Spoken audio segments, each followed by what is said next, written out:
Hello everyone, my name is Debopom Sanyal. Welcome to your personal coach. I try to help you thrive and maximize your personal potential. So today we are going to talk about a problem which many of you generally face in Kanban. And this is very important because there are so many myths around it.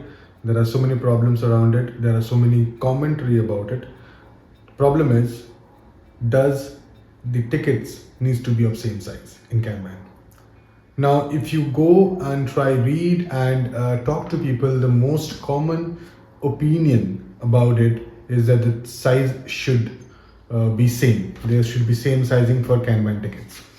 And the prominent logic that is provided is that it helps you measure the throughput, because if it is the same size, so in 7 days you released 30 stories, for example, all stories of same size, so my throughput is 30, so it will help me predict better, right? So that's what it matters. So it helps me forecast better.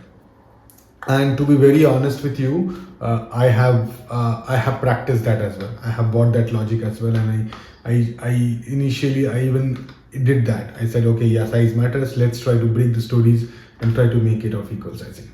However, what I've understood or realized is that it really doesn't, right? And I'll tell you why it does not matter. But for that, we need to understand the Little's law.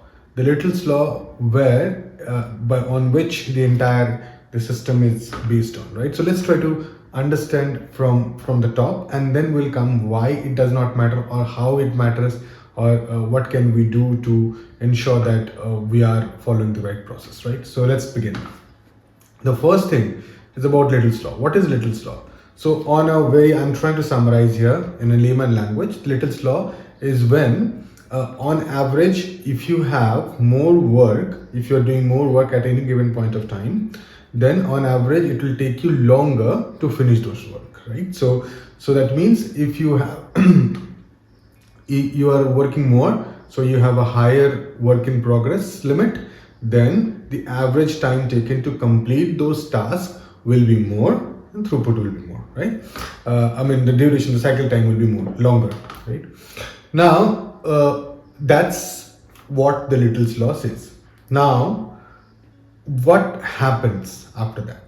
Now, the problem is that it's also called law of panic, by the way, and I'll tell you why it's called law of panic. Because the moment we encounter this, which the Little's law assume, we do exactly the opposite what Little's law tells us to do, right? So that means the proportionality is that if your work increases on average, your cycle time increases. So what do we want? We want to reduce the cycle time. That's what we want, right? We want people to finish more work. So what we will do? People start pulling in more work because it's taking longer time to finish. So we'll pick more work sooner so that we get more time to finish, right? So for example, if now on average my one ticket gets 7 days, so I'll say, okay, it's getting 7 days. So what we'll do, I'll pick up more work sooner, so my 7 days will be now lesser. So I'm assuming that 7 days. So if this Friday I have to complete it, I'll give it, I'll give it a cushion of 10 days, and I'll say now 7 days it'll complete sooner, right? So that's how we assume. And what happens? Your work in progress limit increases. So you are working even more on average. What will happen? The cycle time will be even longer. So it's no longer a 7 days, it will go for 10 days or 15 days. And it will keep increasing. You panic, you bring in more work, it increases, the system collapses. So what you should do?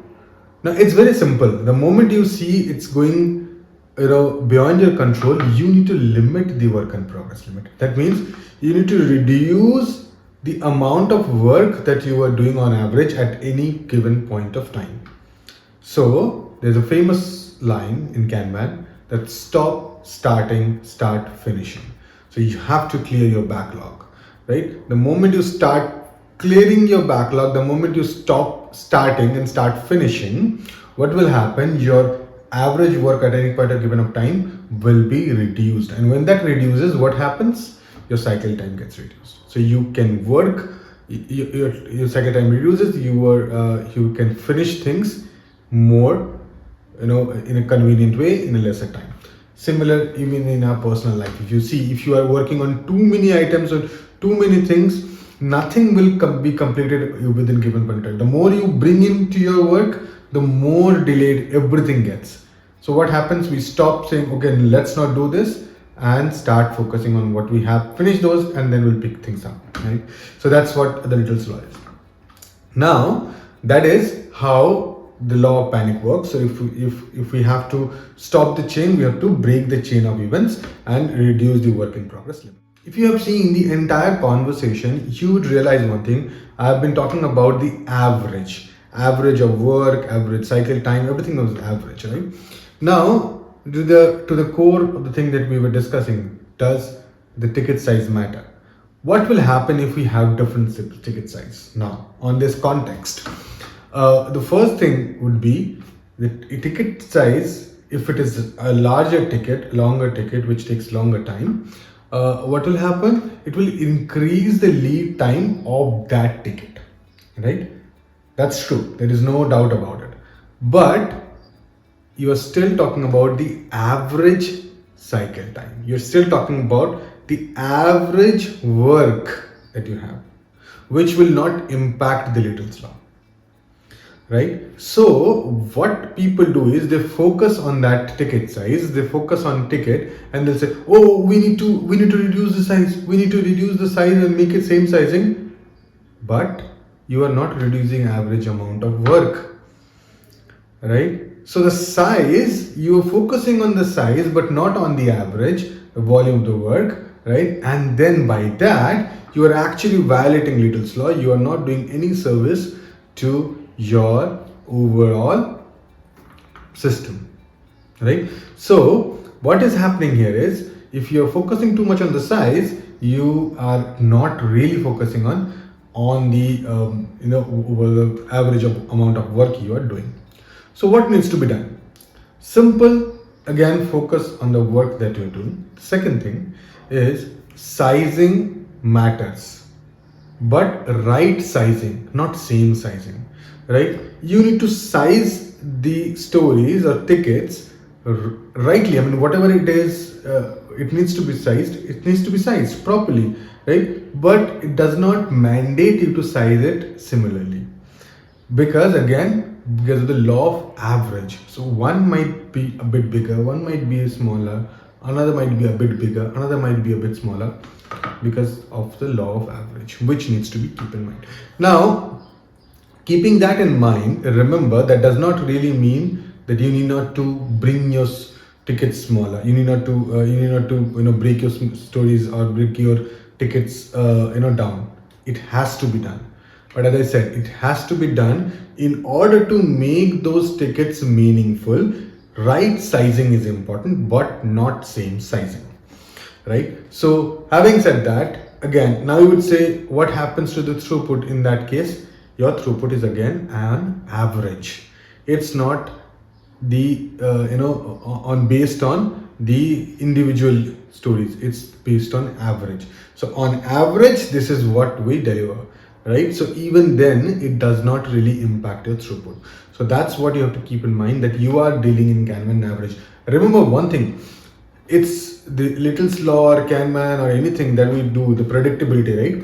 Now, human are pretty bad in prediction. I mean, if you do not believe me, you can go back and read newspapers 10 years back and then see whether we have predicted anything correctly. It is a very little thing that we have predicted correctly. So prediction is not something that can be done very easily, especially in an uncertain world. However, we generally try to make sense of things with historical records, right? And that's what this is all about. So when you go back and try to see, okay, what were the relations between all these things, the data points, you try to make sense. Okay, when we increase the working size limit, this thing happens, right? This is the assumption. This is how we predict. Now, that means that you have to, when you go through the cycle, you need to see whether your assumptions stood correct, whether your predictability stood correct. If not, what were the problems in your predictions? Go back and try to work on that. That's what the continuous improvement is. That's how you use your experience, that's how you use your data, that's how you use your insights to improve your predictability. And then again, it might go wrong, that's okay, but that's how you work on it, right? And that's how your ticketing size must be overall handled. I hope it helped. I hope that you would try to bring this perspective of average into your ticket sizing when you next meet with your team. If you're following Kanban, ensure to like video, comment, share your personal experience, subscribe to this channel, and keep helping others. And I'll see you soon.